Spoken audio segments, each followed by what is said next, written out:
Hello दोस्तों, जय हिंद, नमस्कार। मैं रमेश यादव आप सभी का स्वागत करता हूं study with Ramesh Yadav YouTube channel पर।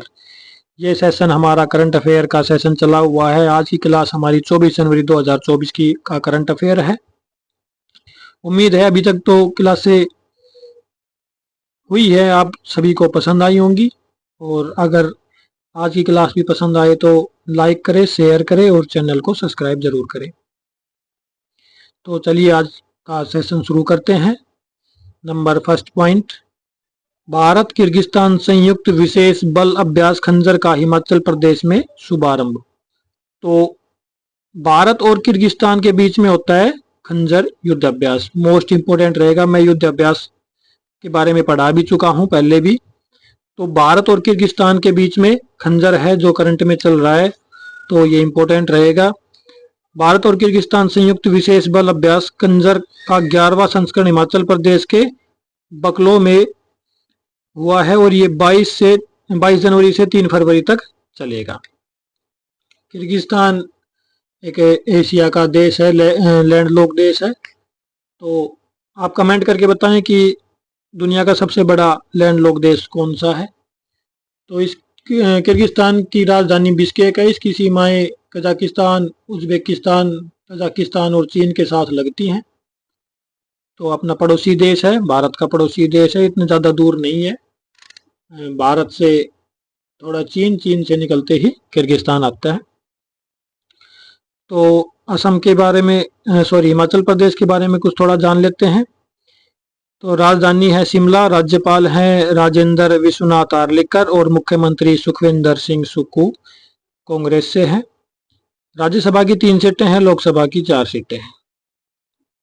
आगे चलते हैं। पॉइंट नंबर 2, केंद्रीय मंत्री श्री अमित शाह ने गुवाहाटी में असम के ब्रेव हार्ट लाचित बुरफुकन एक पुस्तक है उसका विमोचन किया है असम में। तो देखते हैं, केंद्रीय मंत्री और सहकारिता मंत्री कोऑपरेटिव जो मिनिस्टर हैं केंद्र के, वो अमित शाह जी हैं। श्री अमित शाह ने असम के गुवाहाटी में असम के ब्रेव हार्ट लाचित बरफुकन पुस्तक का विमोचन किया है। इस कार्यक्रम में असम के मुख्यमंत्री श्री हेमंत बिस्वा शर्मा, तो असम के मुख्यमंत्री कौन है? हेमंत बिस्वा शर्मा है। असम के बारे में थोड़ा जान लेते हैं। असम की राजधानी दिसपुर है, सबसे बड़ा शहर गुवाहाटी है। राज्यपाल जगदीश मुखी और मुख्यमंत्री हेमंत बिस्वा शर्मा बीजेपी से हैं। राज्यसभा की 7 सीटें हैं, लोकसभा की 14 सीटें हैं। उच्च न्यायालय गुवाहाटी उच्च न्यायालय है, जो हाई कोर्ट होता है, न्यायिक राजधानी भी बोलते हैं। तो गुवाहाटी होगा इनकी न्यायिक राजधानी। आगे चलते हैं। नंबर पॉइंट 3, यस बैंक ने RXIL के ITFS प्लेटफॉर्म पर पहले भारतीय बैंक के रूप में उपलब्धि हासिल की है। तो यस बैंक काफ़ी बड़ा बैंक है, एक बार क्राइसिस से भी गुजर चुका है।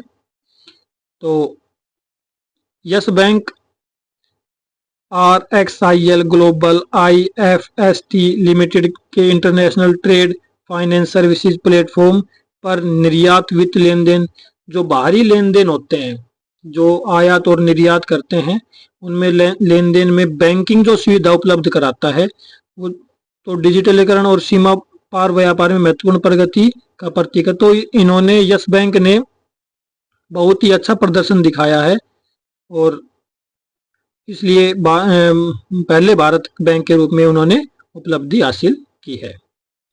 तो यस बैंक, जैसे हम अपना फ़ोन पे चलाते हैं तो फ़ोन पे में भी नीचे लिखा हुआ आता है कि पावर्ड बाय यस बैंक, तो यस बैंक से ही लिंक होता है। तो प्राइवेट बैंक है लेकिन बहुत अच्छी सुविधाएं उपलब्ध करा रहे हैं अभी।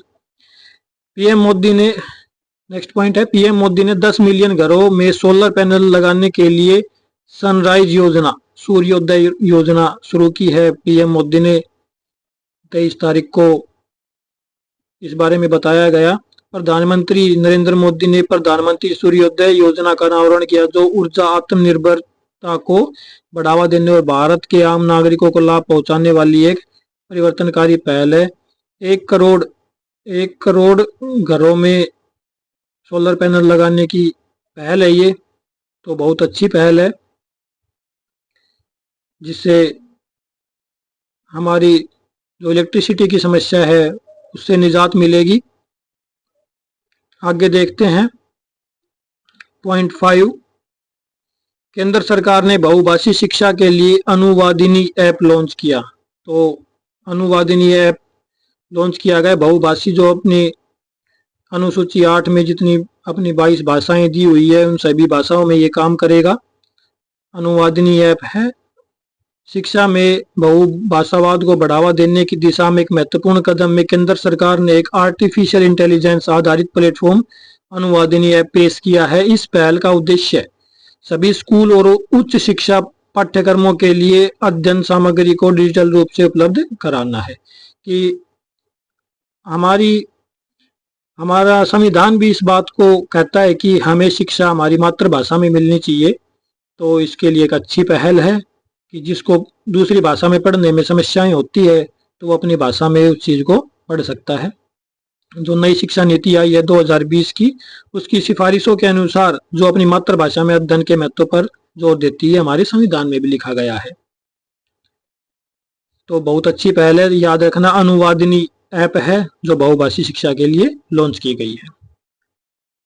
नेक्स्ट पॉइंट, 16 साल की बातचीत के बाद स्विट्जरलैंड भारत मुक्त व्यापार समझौता संपन्न हुआ। देखो, मुक्त व्यापार होता क्या है?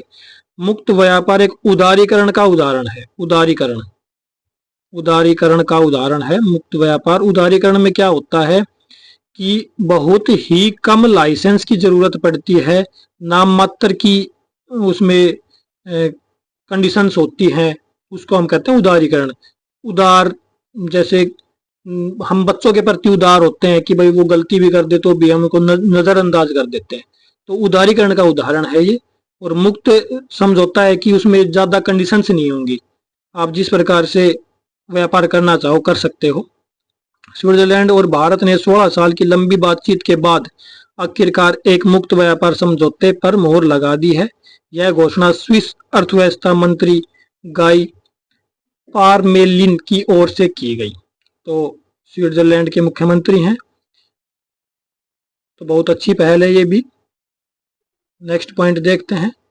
हाल ही में असम में 9 वर्ष बाद पारंपरिक भैंस लड़ाई मोह जुज का आयोजन किया गया। ये एक बार बंद कर दी गई थी, सुप्रीम कोर्ट के आदेश के अनुसार बंद कर दिया गया था इसको, लेकिन अभी ये शुरू हुई है तो ये इंपॉर्टेंट रहेगा ये क्वेश्चन।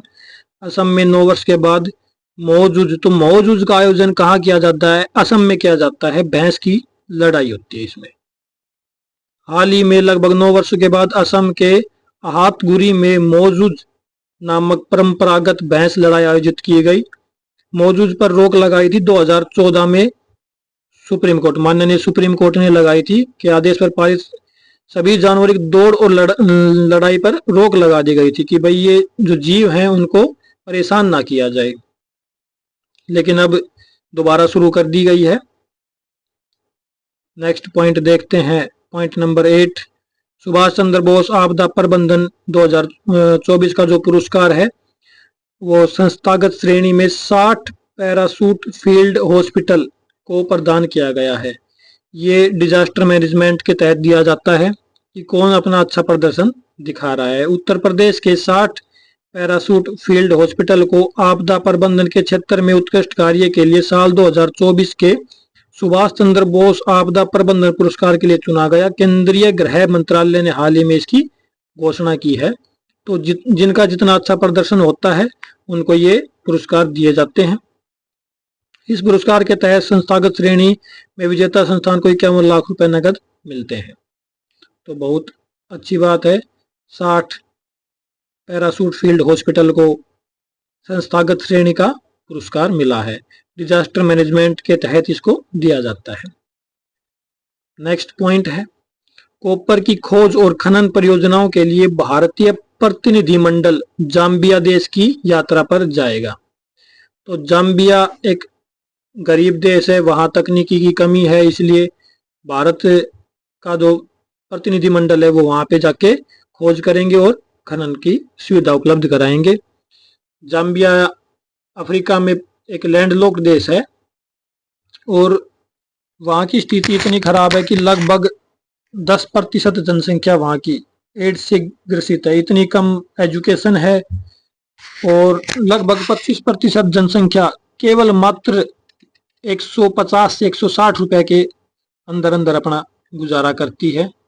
तो आप सोच सकते हैं जाम्बिया की राजधानी लुसाका है। चलो उसके बारे में जानते हैं, जाम्बिया के बारे में थोड़ा जानते हैं। राजधानी और सबसे बड़ा नगर लुसाका है। राष्ट्रपति एडवर चागवा लुंगू है और मुद्रा जाम्बिया क्वाचा है। तो जाम्बिया एक बहुत ही गरीब देश है। अफ्रीका में देश काफ़ी गरीब हैं, तो जाम्बिया भी उनमें से एक है। तो ये आज का सेशन हमारा यहीं तक था।